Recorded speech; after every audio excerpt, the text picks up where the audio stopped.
We are the Hokies. We will prevail. We will prevail. We will prevail. We are Virginia Tech.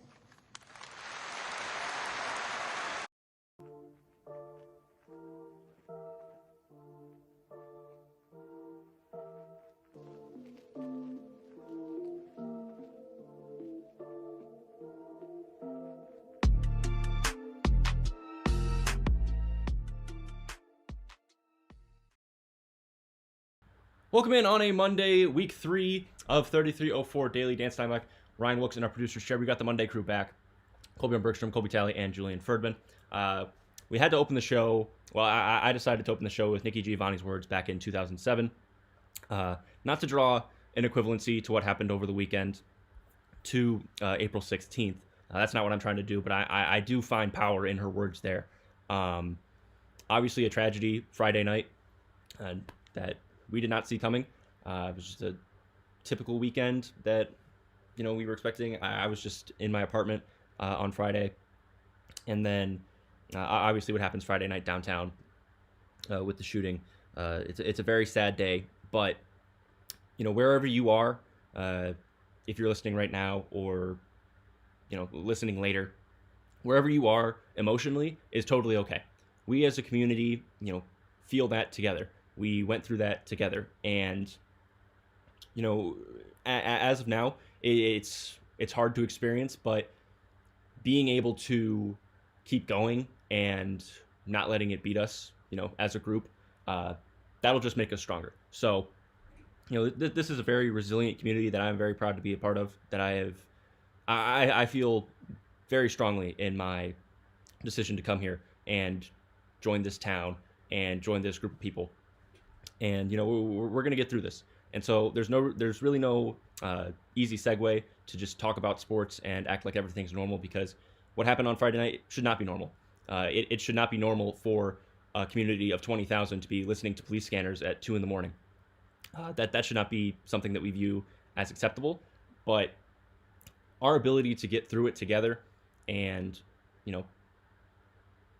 not move on, because we do have to remember the life that was lost and those that were affected. And obviously our thoughts and our hearts here at 3304 Sports and 3304 Daily, they go out to the family of the high school student whose life was lost, and they go out to the victims who were injured. So, the suspect has been captured, and we trust that justice will be dealt swiftly. But that doesn't really, help in some cases, especially with that family. They, if anything, they want their child back. But we, as a community, we're going to get through it, and we're going to be, stronger together. So we just wanted to open the show with that, and I wanted to open with those words to remind everyone of who we are and how we can do this together. So with that being said, again, there's no easy segue to do this, but we are on a roll here on a Monday for week 3, 3304 Daily, a very successful week 2. Let's just go around the room. Why not? Gentlemen, thank you for being here today. How are we all doing? I'll start with Ryan. Yeah, obviously scary stuff over the weekend. I got to go home Saturday. That was nice. A little refresh, restart kind of thing. So that was nice. Good weekend of college basketball. Lots of interesting games. Went on, almost saw a big upset at the top with Auburn, but they sneaked out once again. So not a bad weekend, all things considered. I mean, got to see the family, so that made things a lot better. So not too bad. Colby Talley is our co-host for the day. Colby, how are you? I'm doing pretty all right. And back to what you said, obviously what happened on Friday was a really big bad event that shouldn't be the norm. But I would like to call out this sort of community that we've developed at this school. I think everyone should be pretty proud about how we looked out for our fellow man, so to speak, a fellow Hokie. And that's something good to take away from this weekend, this whole ordeal. Other than that, I feel the weekend was pretty all right. Got together with some friends, ate some good food, spent my time doing literally anything else but watching the Pro Bowl. That was pretty fun, and overall pretty good. Can't complain.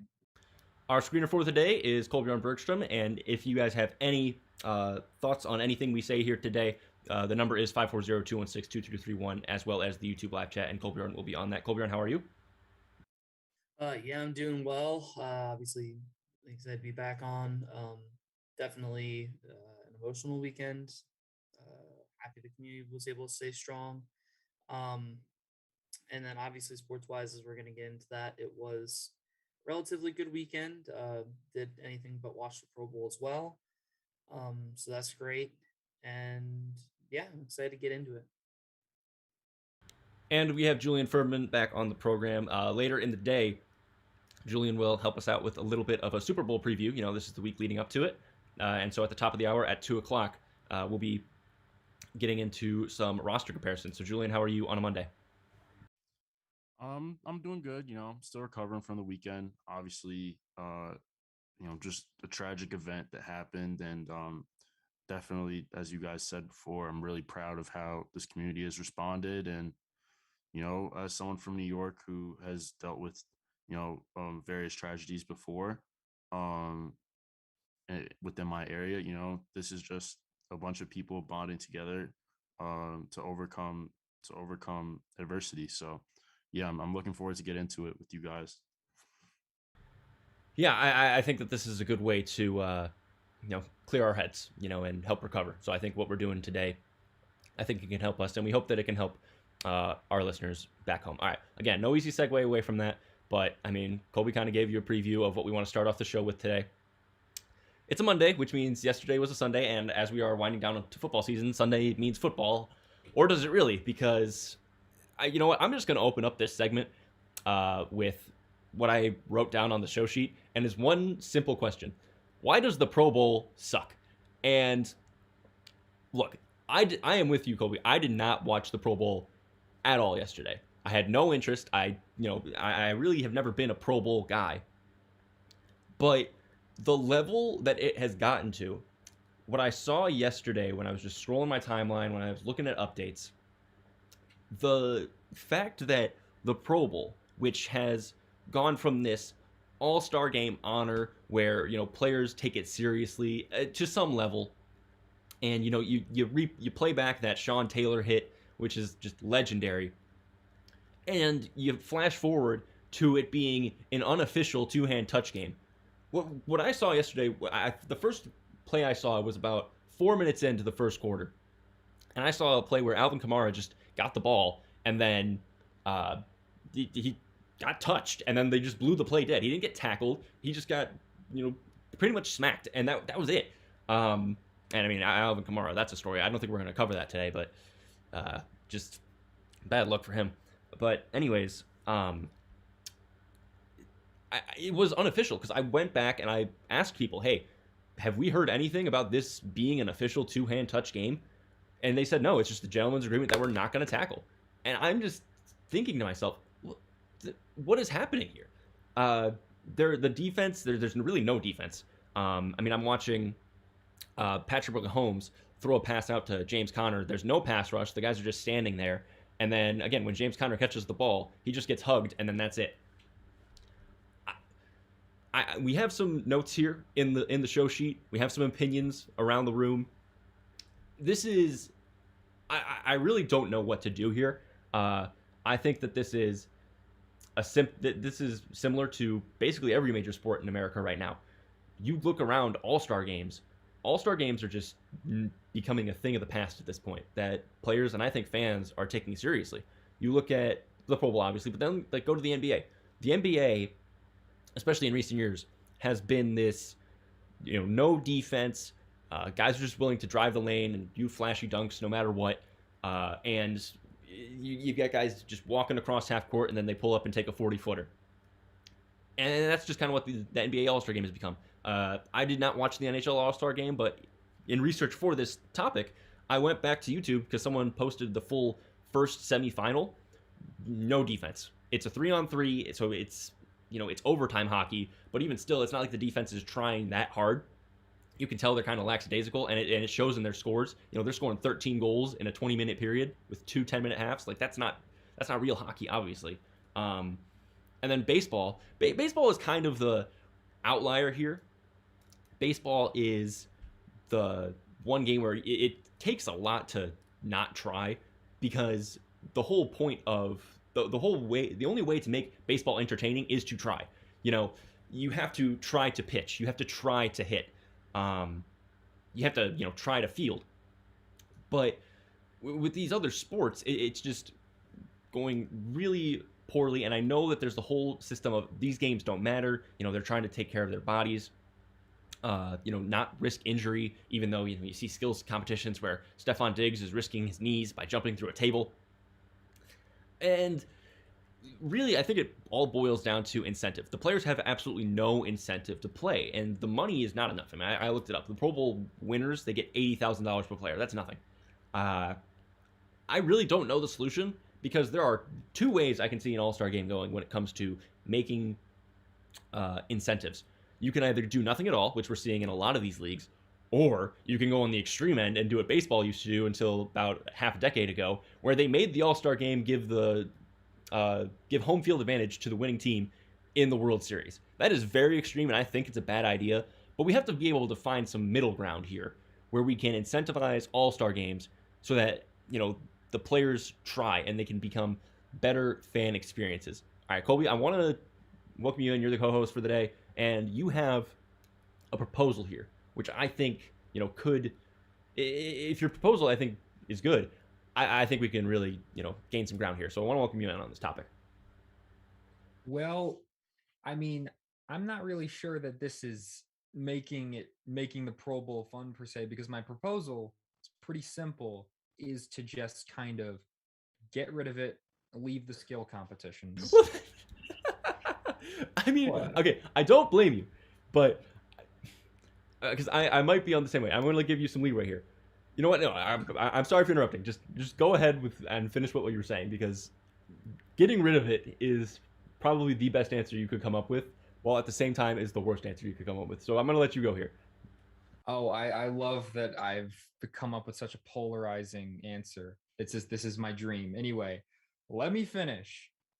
Getting rid of it, leaving the skill competitions, because every single sport I look through, like, I don't give a turkey about the MLB All-Star game. I always watch the home run derby like the day before.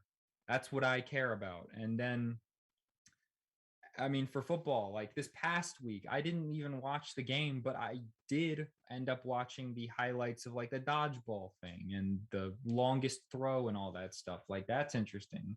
And even more so for basketball, like the slam dunk competition, even though they've kind of struggled to get the top tier players to kind of participate in it. And that's kind of like Zach LaVine versus Aaron Gordon. Those guys aren't really, they're good players, but they're not exactly stars in the league. But those are the types of matchups we're getting. And I mean, but those are still more interesting in terms of fan appeal to me, because it's like players just kind of, that those are things where they're allowed to have fun. Like, you don't need maximum effort to make these interesting. It's just players goofing around, players at the top level of the sport kind of acting like they're high schoolers in a gym just messing around. And that's fun to watch for me personally, at least. I'm not sure how other people feel. So yes, that is my proposal. Just kind of axe the whole idea of a Pro Bowl like game in all these sports, and just make it fun for the players by make it fun for the fans by giving the players something more fun to do. See, okay, I get what you're saying, and that's a common opinion that I saw a lot yesterday as the Pro Bowl was going on. Hey, we don't need the game anymore. Before I throw it to the guys behind the glass, I feel like I'm in the same boat as you, but I think one thing that we can touch on here is the game's lack of appeal due to the lack of effort, which leads to lack of physicality, because that is one of the drawing points of football. People like to see, offensive lines and defensive lines go at it. They like to see some, hand fighting. They obviously like to see the hard hits. Player safety has to be taken into consideration there, of course. But I don't know. I think that in terms of the game, maybe it is just expanding the maybe it is just expanding the skills challenges. All right, let's throw it back to the guys behind the glass. Let's start with our producer, Ryan. Yeah, so I don't know if axing it is what I would go with, because I think there is room tweaking the rules and making it a more exciting and immersive experience because, listen, the NBA All Star game was going down a similar route until they incorporated captains, letting them choose the teams, Team LeBron and Team Durant, stuff like that, creating interesting combinations of players when in the past it was, West and East. So it's very interesting now because now they have I'm not exactly how the rule works, but they come to some form of point total that the fourth quarter's untimed and they're able to play until they achieve that point total. The NFL Pro Bowl is just guys out there playing football for however long, and it's just not exciting anymore because there's no variety to it. There's no excitement. It's just a normal football game, but guys aren't playing like it's a normal football game, and there's nothing that draws you in that makes you want to sit there and watch that. I had zero interest in watching the Pro Bowl yesterday, and after seeing some of the highlights, I'm actually very happy that I did not take any time to watch that, even though some of the highlights were still shoved in my face. One being the Mac Jones gritty, which I don't want to talk about that for too long, but yeah, the two-hand touch stuff, man, it's just like, come on, like it's just not exciting to watch, and you see it in the attendance as well. It was a pretty sad attendance. I mean, there's a decent amount of people there, but the All-Star game packs it out. They have good crowds every year. And at the end of the day, basketball in an All-Star setting with the best in the game, it's probably a bit more entertaining regardless to watch from the Pro Bowl because you've got more flashy fireworks, lobs, dunks, alley-oops, all this kind of stuff. And in the fourth quarter now, it does get competitive. You do see that shred of competitiveness and shred of defense late in those games because these guys actually want to win. They want to get to this point total. It's not like it's not like the West is up 30 in the fourth quarter. These guys actually compete, and it's actually exciting to watch. So I think there is room for improvement, maybe with some rule tweaking, some different kind of stuff that can be worked. And I'm not exactly sure what that could be. I think basketball is a bit more flexible, but the NBA has proven that that is something you can do in order to make it a more entertaining watch. I like that you brought up the fans, and I was just thinking about this. And I looked up the price just now. Why does a ticket to go to this thing be more than $70? That is such a ripoff. And look, I just thought of this. These All-Star games, especially what we saw yesterday, they're becoming akin to Harlem Globetrotter events. When you just go to a Globetrotter game and you understand that it's an act and they're all actors and they're just playing fake basketball. That felt like fake football, and it didn't even look entertaining because it was all just it looked like a lot of walkthroughs. I saw some people say, "Hey, let's just do 7-on-7." That could be more entertaining, honestly. I don't know. I think too the lack of stakes. Nothing was up. Nothing mattered as a result of yesterday's game. So I really don't know how to fix it. I want to get over to Colby and Julian, but Colby wants to tap in one more time here. Yeah, I just wanted to real quickly respond to. I understand where Ryan is coming from. I'm aware that my opinion of just axing the game entirely is kind of radical, but I'm just of the opinion that there are other ways to honor the game's best without having them go through some arbitrary game that ends up being half of what it could be. I mean, I think so too. What do we think, just real quick, of the fact that it has been moved to before the Super Bowl? Because it used to be it was the Super Bowl and then it was the game, and it was always in Hawaii.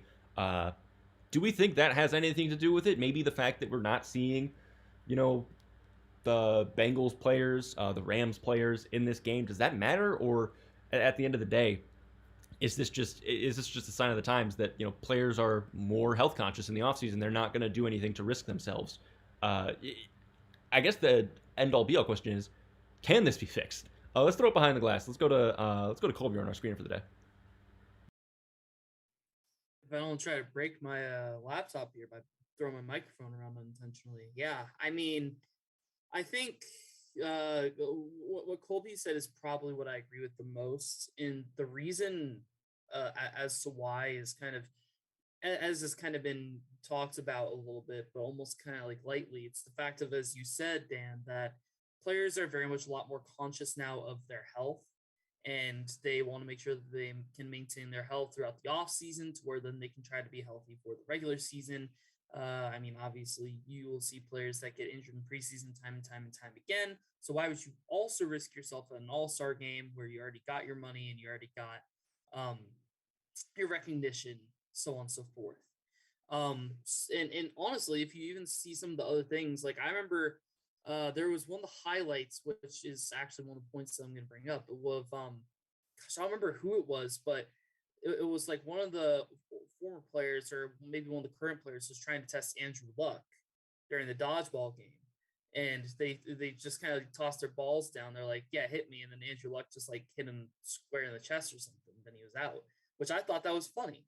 Um, I think those types of like fun competition, and then on top of that, having some of the skills competitions can be great for this because it's what the players enjoy, and they're able to have fun with it rather than having to go through as what the Pro Bowl seemed to be, just kind of going through the motions of, oh, okay, this is kind of what our game looks like, but we're going to kind of slow it down because this doesn't matter. So have fun with something like a dodgeball, or have something fun with the skills competition, seeing how far quarterbacks can throw, or how accurate, or with the running competition, and you can invite not only retired athletes like Luck and Marshawn Lynch and some of those others, but you can also invite like other professional athletes like Tyreek Hill again challenging Usain Bolt to run the dash against him. And wait, did Micah Parsons even beat him? I don't remember, but like, Micah Parsons even being in there and others, like have it to where you can not only engage the players, but then you engage the community as well. I think that's probably the best case. I think the problem with what I saw from the skills competition is that this might just be my opinion, because I saw some people that did like what they did for the skills competition this year with the best catch, that accuracy, beat the cornerback that I was seeing like Mac Jones throw against Trayvon Diggs. So those kind of competitions, they're unique. To me, they might just not be as interesting, because when I look across other all-star events, the two that stand out to me, maybe three at this point, the two that stand out to me, or three, are the home run derby, the classic version. I enjoy the bracket enough, but I don't think there is a more iconic home run derby than Josh Hamilton's performance. Like that as a skills competition, defined that All-Star weekend. We have several examples in the NBA of all-time dunk competitions, whether it be that Levine-Gordon matchup, Vince Carter when he did it, all those iconic winners, Blake Griffin jumping over a car, and then even still, the three-point performances that we've seen at the shootout.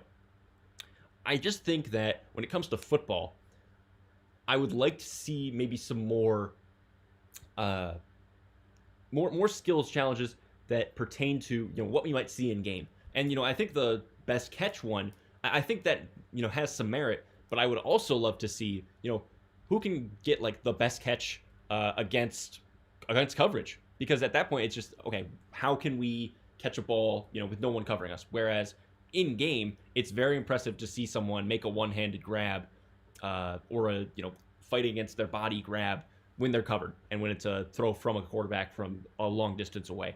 That level of physicality, again, introducing that into the skills challenges that might be frowned upon by the players, because again, they don't want to risk injury.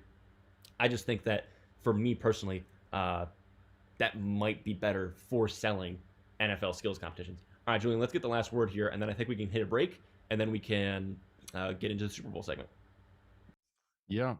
So I'm kind of with Colby. I think we should scrap the whole thing, just because it's a really physical game, football, right? And so that involves a lot of violence, a lot of hitting, and a lot of stress on the human body. So when you look at just the overall physical toll playing an NFL regular season takes on a player, you can understand why they wouldn't be fully committed to flying through a gap on a run play. Like just simple things like that, where you can tell that someone's not fully invested in what's going on.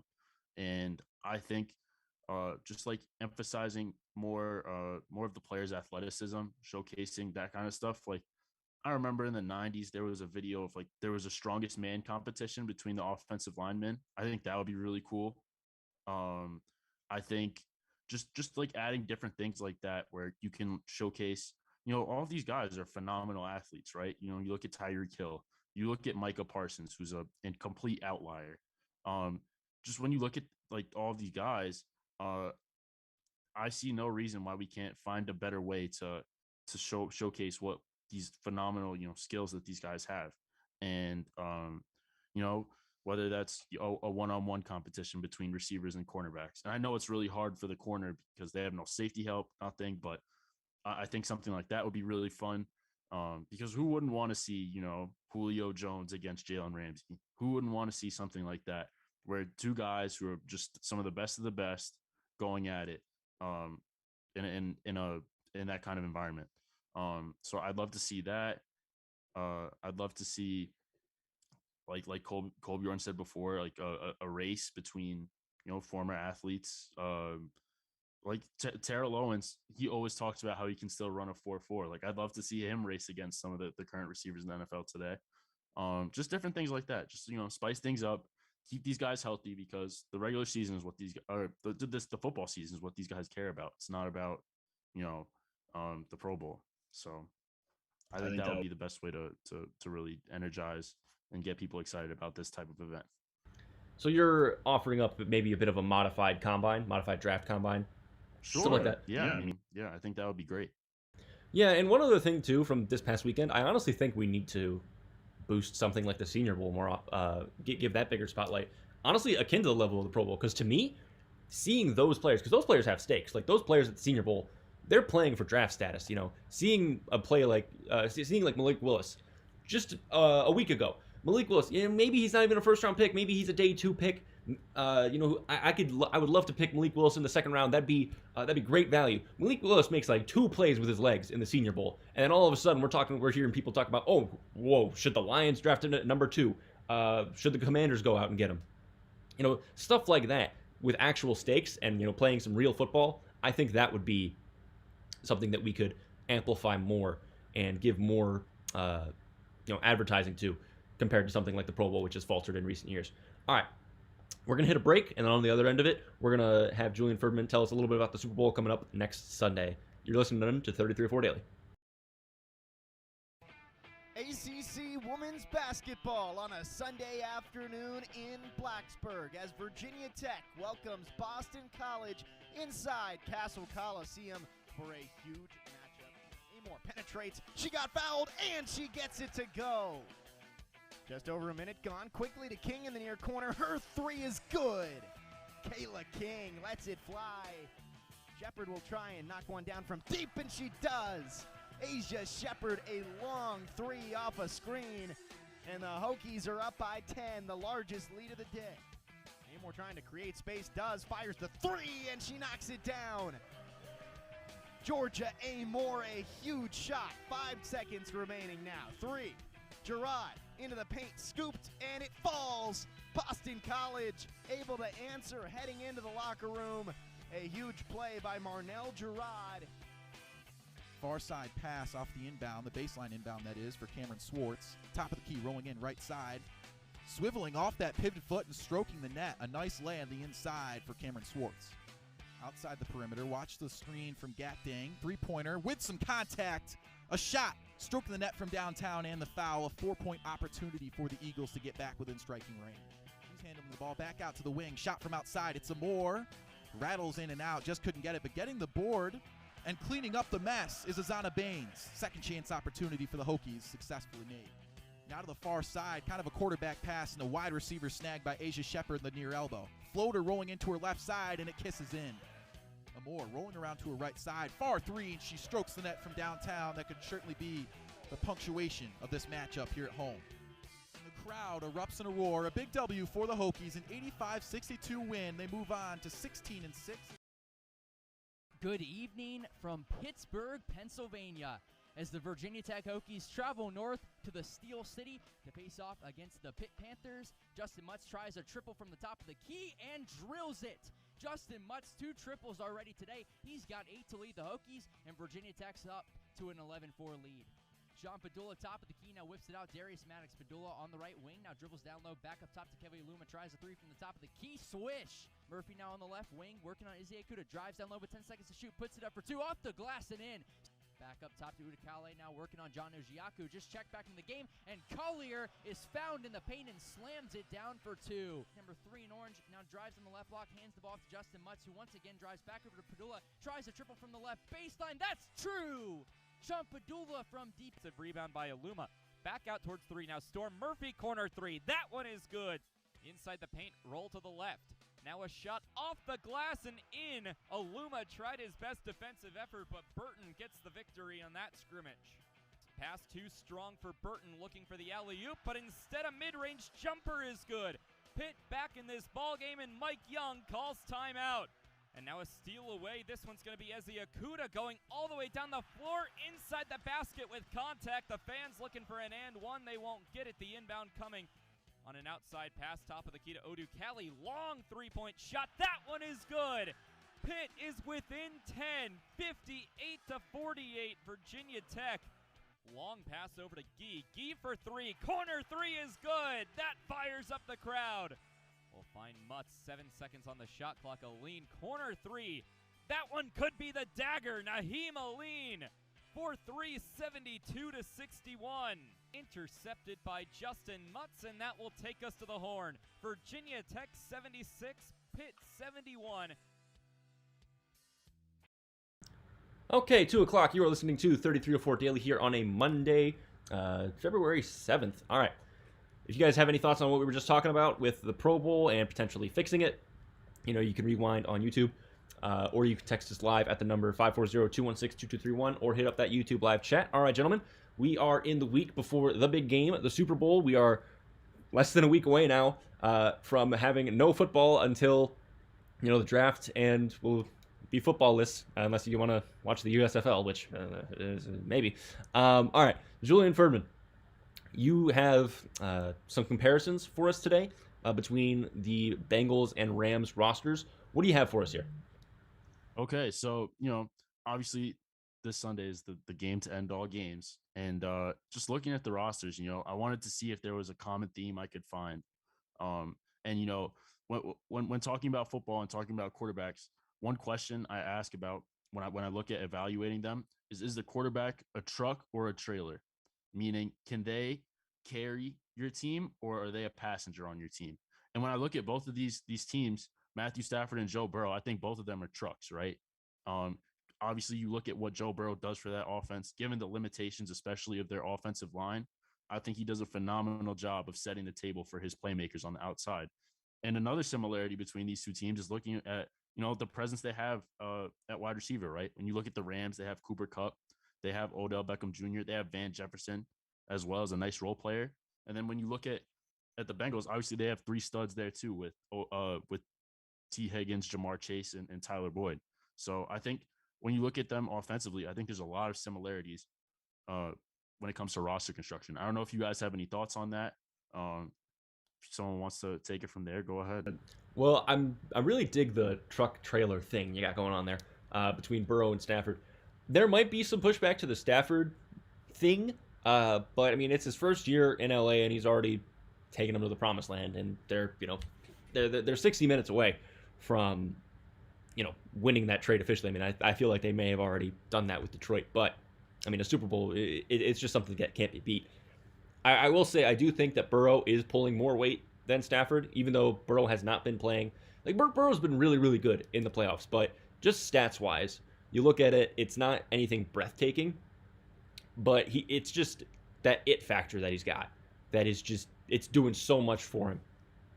And the Bengals defense has been doing relatively well, but I think personnel-wise, we can all agree that the Rams are better on that end. Receiver-wise, I think they're pretty even.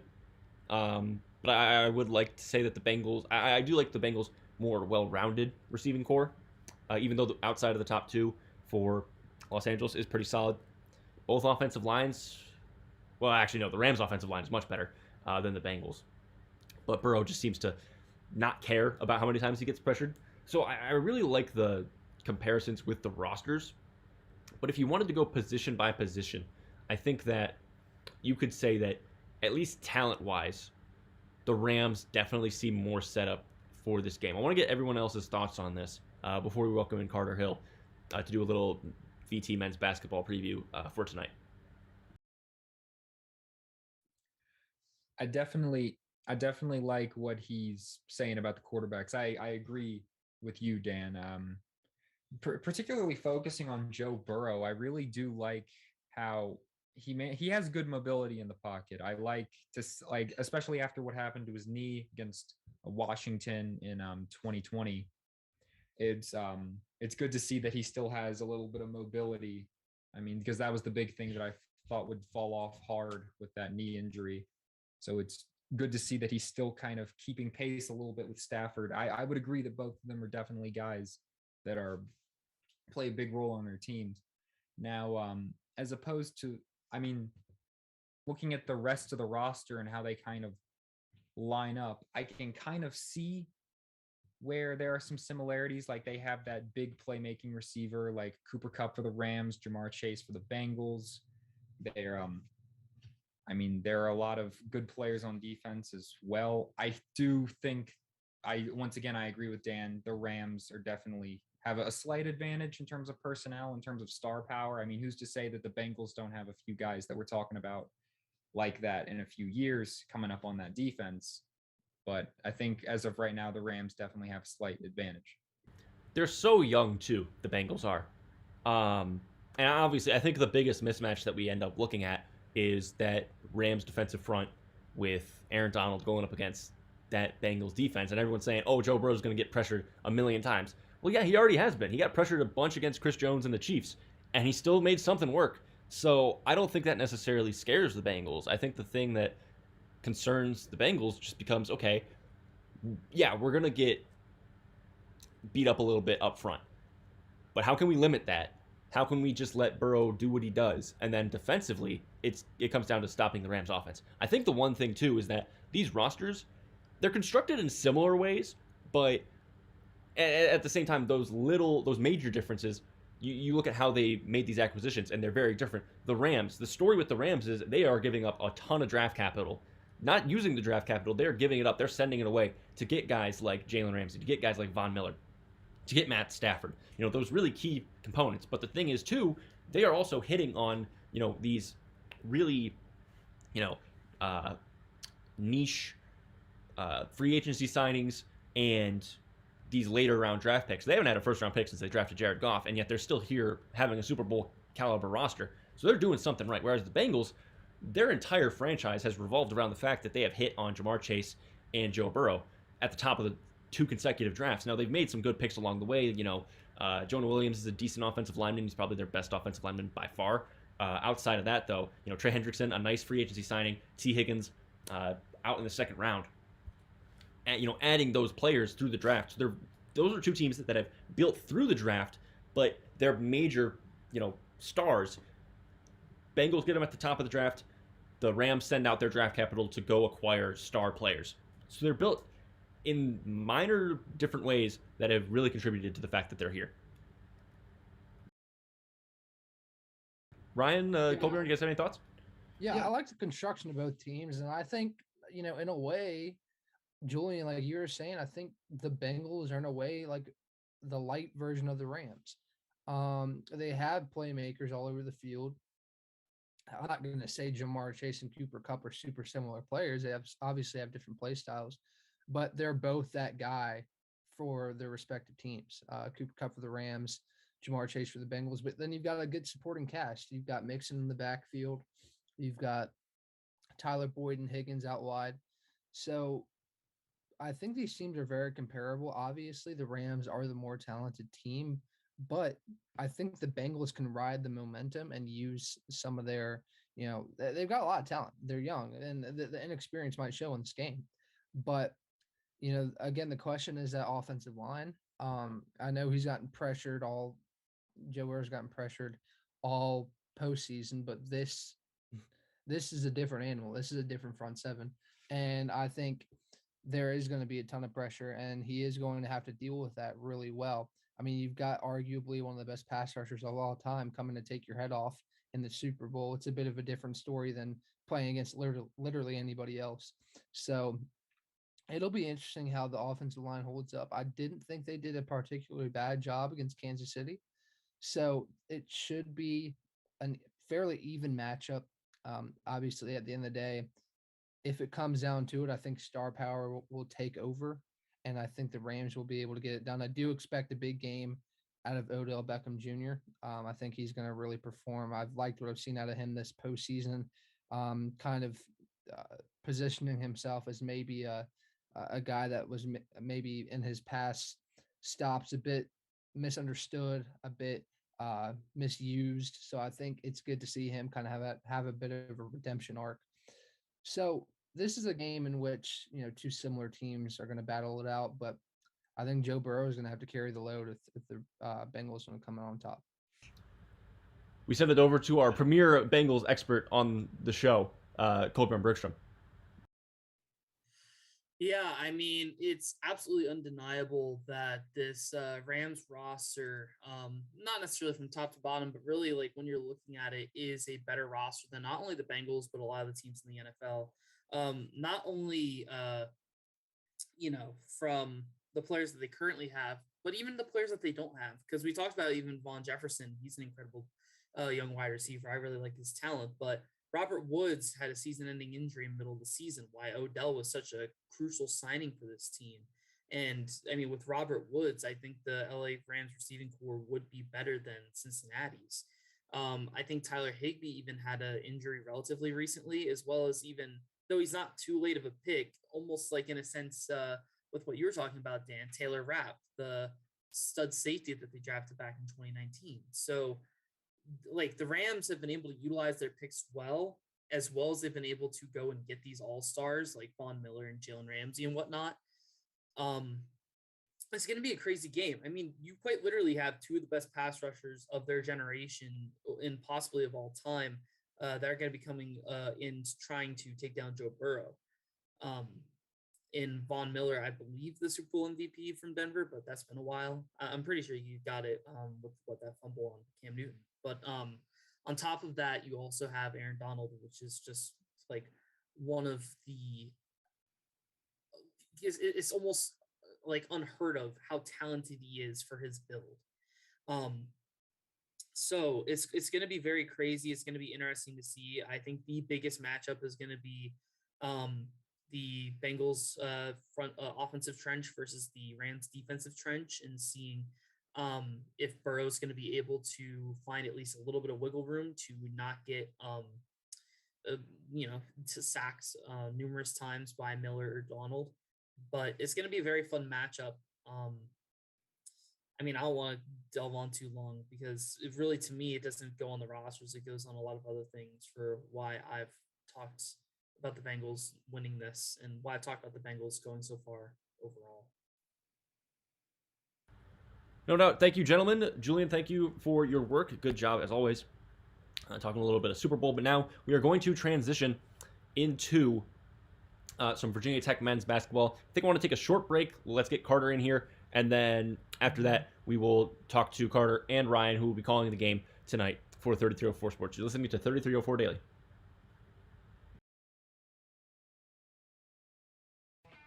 ACC women's basketball on a Sunday afternoon in Blacksburg as Virginia Tech welcomes Boston College inside Castle Coliseum for a huge matchup. Amore penetrates, she got fouled, and she gets it to go. Just over a minute gone, quickly to King in the near corner. Her three is good. Kayla King lets it fly. Shepard will try and knock one down from deep, and she does. Asia Shepard, a long three off a screen, and the Hokies are up by 10, the largest lead of the day. Amore trying to create space, fires the three, and she knocks it down. Georgia Amore, a huge shot, 5 seconds remaining now. Three, Gerard into the paint, scooped, and it falls. Boston College able to answer heading into the locker room. A huge play by Marnell Gerard. Far side pass off the inbound, the baseline inbound that is, for Cameron Swartz. Top of the key, rolling in right side. Swiveling off that pivoted foot and stroking the net. A nice lay on the inside for Cameron Swartz. Outside the perimeter, watch the screen from Gatdang. Three-pointer with some contact. A shot, stroking the net from downtown and the foul. A 4-point opportunity for the Eagles to get back within striking range. He's handling the ball back out to the wing. Shot from outside. It's Amore. Rattles in and out. Just couldn't get it, but getting the board and cleaning up the mess is Azana Baines. Second chance opportunity for the Hokies successfully made. Now to the far side, kind of a quarterback pass and a wide receiver snag by Asia Shepard in the near elbow. Floater rolling into her left side, and it kisses in. Amore rolling around to her right side. Far three, and she strokes the net from downtown. That could certainly be the punctuation of this matchup here at home. And the crowd erupts in a roar. A big W for the Hokies, an 85-62 win. They move on to 16-6. All right, you're listening to 3304 Daily. We're coming up against it a little bit, so we want to welcome in quickly Carter Hill and Ryan Wilkes. Carter was on the call for Virginia Tech Pitt on Saturday night. Carter, welcome in. How are you doing? Also, who drove you up there? How did you get there? And is that something that you can write off as a business expense? What's up? Well, thanks for having me once again. Thrilled to be on the live show. That's the first time I've done this. Obviously, I'd done the podcast for a while, so excited to be on 3304 Daily. But yeah, no, we left Saturday morning. Tyler Katz, a Florida boy out of all people, drove us through the snow through West Virginia up to Pittsburgh. We got up there around 2, crashed at Permane Bros and had some good sandwiches, and then went to the North Shore and looked around, saw the city, took pictures on the water by Heinz Field, by the Three Rivers Bridge, so on and so forth. And then we drove over to the arena, called the game, got in the car afterwards, drove about 2 hours back into West Virginia, stayed the night, and had to get back to Blacksburg by noon yesterday to drop off the equipment to Jake and Kyle, who were calling the women's basketball game at 2. So very, very quick trip. No, unfortunately, it will not be a business expense. So we all are paying about $50 out of our Venmo. But hey, pretty cheap trip, though, for what we were doing. And it was a whole lot of fun to go up to Pittsburgh, and all those new experiences are what really makes it so much fun. So we were glad to go up there and glad to call it. Nice arena too, really nice arena. See, I'm just trying to find a way for you guys to be able to do these trips, and it can be taken out of the comm department. But oh well. All right.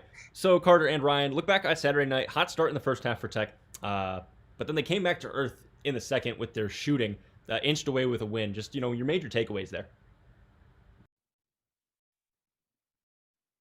Well, for me, I'll go ahead. So for me, I mean, like you said, it really was a tale of two halves. Like the first half, Virginia Tech played one of the better halves of basketball that I've seen them play in a long time. I mean, they led 49-22. It was a 27-point lead at halftime. I mean, the fans were booing Pitt off the floor. It was that bad. They only had 22 points.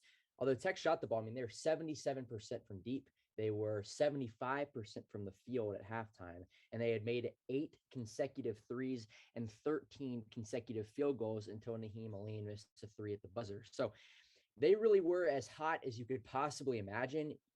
Going into the halftime locker room, the fans were leaving already. You would have thought there was no way that Pittsburgh could get back into the game. But, you look at the clock, and the under 16, it was an 18-point game. At the under 12, it was a 12-point game. At the under 8, it was a 7-point game. So they kept on winning every 4 minutes, and they got themselves back into the game. They got it down all the way to 3 with under a minute left.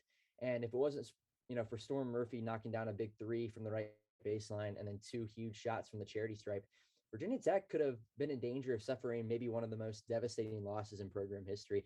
From what we could find and looking on Twitter and so on and so forth, it would have been the largest comeback that Virginia Tech had ever allowed in program history if Pitt had come back and won that game. And you never really thought, in my opinion, that Virginia Tech was going to lose the game, but it certainly made Mike Young and company sweat a little bit more than they would have liked to, for sure. 27-point lead at half, you certainly expect to come away with a win. And I mean, the second half, it was the polar opposite. Virginia Tech, they couldn't shoot the ball well at all. I forget what they shot in the second half. But they did not shoot the ball well. They turned the ball over a lot. Pitt shot the ball extremely well. They got 46 points out of 2 guys. So, and they got talent on their team. They're not very good overall, but they do have quite a bit of talent on their team too. They just haven't put it all together. So I think we saw what Pitt can do in the second half. More importantly, we saw what Virginia Tech could do in the first half. Now can the Hokies put it all together and get a win that they, absolutely need to win at home to continue their NCAA tournament hopes. Yeah, Carter. I mean, what can you say about Pittsburgh in the second half? They basically came out with their hair on fire on defense. I mean, do you expect them to come out with that same sort of fervor on the defensive end in this game we have coming up? Well, it's interesting because you don't see teams play twice in 3 days. So like it's a very quick adjustment period for both teams, but both teams have to deal with it. So I think, yeah, I mean, Pitt's going to come out of the gates trying to do similar things to what they did in the second half. Obviously, they shot the ball well, but they were able to settle into an offense a lot more in the second half than they did in the first half. They really looked lost in the first half overall. So yeah, just trying to settle things down in the second half overall, preventing the turnovers, um, or preventing turnovers on their side and then causing turnovers from the opposing team. So Virginia Tech turned the ball over, I want to say 16 times overall. I don't know how many times were in the second half, but they were able to turn Virginia Tech over a multitude of times in the second half. They were able to work into their offense. They hit open shots. They were able to hit tough shots. They drove the ball down low. They worked on Aluma in the second half. So yeah, Pitt's going to try to do a lot of the same thing than they did in the second half for sure. They have kind of a solid blueprint for what they want to do. But the interesting thing is, Virginia Tech does as well. Both teams had dominating halves at one point.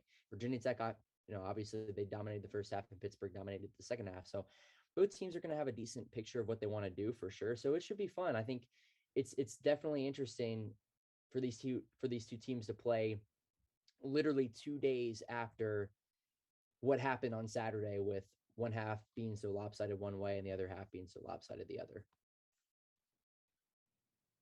Yeah, I wanted to echo that. You were talking about the tale of two halves, Ryan. Pitt's a bad shooting team overall in the season. They're shooting less than 42% from the field in total, but in the second half they shot over 70%. Do you chalk that up to Tech playing poor defense, or is Pitt a more talented team that we're giving them credit for? I think it's a bit of an anomaly, especially given that their best inside player, John Hughley, only had 2 points on 1 of 4 shooting. That's their guy. That's who they go to in the paint. Usually, I was listening to the broadcast on the radio. They're saying usually when the guy's got 2 feet in the paint, there's no way of stopping him. And Virginia Tech did a great job game planning for Hughley, but they weren't able to stop the supporting cast. And whether that was Gee or Burton or even Odekali, who had 25, those three guys really, really hurt Virginia Tech. Jamarius Burton shot 9 for 13 from the field, and Odekali was 8 of 11 from the field. So I think Pitt was just hitting shots in the second half. I think they've got some shot makers. Burton's a transfer from Texas A&M or Texas Tech, excuse me. He's a solid player. Pitt is a bad team. I'm not going to sit here and say, Pitt's by any means a great team or even a good team. I think Pitt's probably the worst team in the ACC, and this is a game Virginia Tech has to take advantage of. I know 2 days ago it was a kind of an emotionally exhausting basketball game. Really, you're all the way up here. You've got the high hopes from the first half, and then the script is completely flipped, and you've got to respond. And I think Virginia Tech down the stretch there struggled a little bit to close it out. It was like a 10-point game with like a minute and a half left. Carter, correct me if I'm wrong. It was like 2 minutes, minute and a half left, and it got cut down to 3 under a minute to go. So Virginia Tech's got to be able to close these games out. And I think especially in these past 2 games, Georgia Tech and Pittsburgh, if it wasn't for the play of Storm Murphy, I think Virginia Tech drops at least one of those games. Storm Murphy's been exceptional, 20 and 18 in the past 2 games.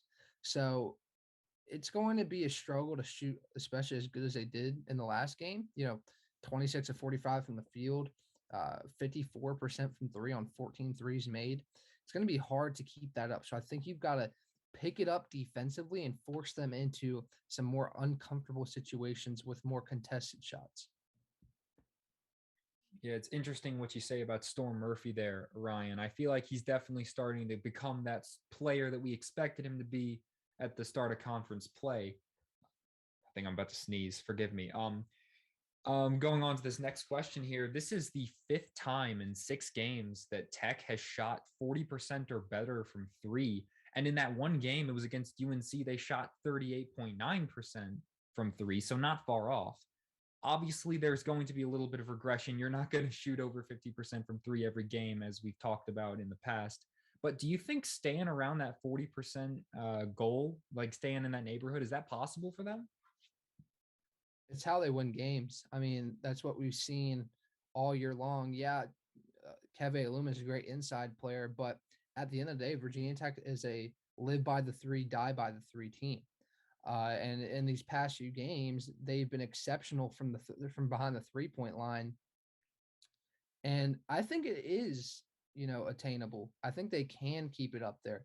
But there's also that possibility for them to go extremely cold one night in a game like Wake Forest where they lose by 19 at home. I think that's also a possibility because when you're shooting the three, I mean, it's not like you have the inside game where it's just layup, layup, layup, and it's a very high percentage shot. The long shot, it's just, some nights it's going to fall, some nights it's not. And Virginia Tech's down, like they're up against it now where they need these threes to go down. So I think it is attainable. I think they can continue to shoot that clip. But whether or not they do it, I think tonight will be a big tone setter for the rest of the season. All right, let's go back to Carter. We were talking about earlier their big Hughley. Ryan brought him up. Him and Aluma are the two focal points of either team's offense, leading them in scoring. But they didn't do anything on Saturday night. They had a nice battle down low, but they both limited each other well in the points department. Do you think we see something similar tonight, or do you think we see more of an impact from them? Well, I think you're going to see more of an impact because, like Ryan was just talking about, I don't think now Virginia Tech and Pittsburgh are both capable of shooting the ball well from the outside. I don't think they're going to keep it up to the clip that they did on Saturday. And just 8 combined points from both Keve Aluma and John Hughley. Now, like you said, to each other's credit, they did a good job on each other. But yeah, they were pretty much a non-factor. I mean, Hughley, he was averaging something like 15 points a game coming into that one and 8 rebounds. I don't know what he finished with on the boards, but just 2 points. Now, Virginia Tech double teamed him pretty heavily throughout the game. They started off with Keve Aluma and Hunter Couture actually double teaming him in the first half. Then they switched, went to Aluma and Justin Mutz, and he really was the non-factor, couldn't do anything in the second half. Actually sat quite a few minutes in the second half because I think Jeff Capel realized that their best chance to get back in the game, especially with the deficit that they had, was to shoot it from the three. So yeah, I expect both those guys to have more of an impact tonight. I wouldn't bet against, both these guys based on where they're at in terms of the caliber of a player they are. I wouldn't bet against them having the same type of performance that they had on Saturday. Keve Aluma, he's not a guy that's accustomed to scoring 6 points. He only scored 4 against Florida State last Saturday. And on Wednesday, I believe he had 24.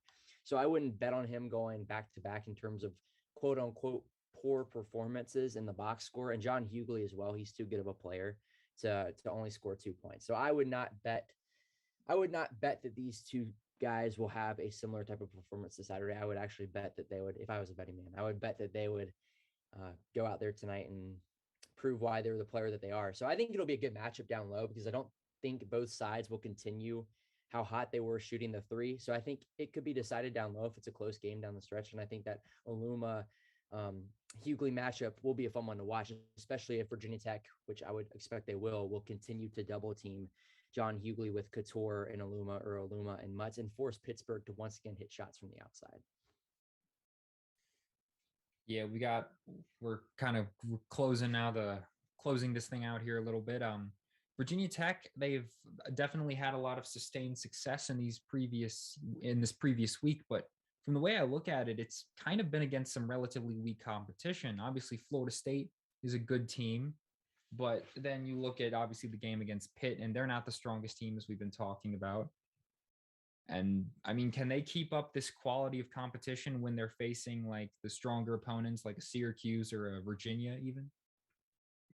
I see it as a tune-up game in a way.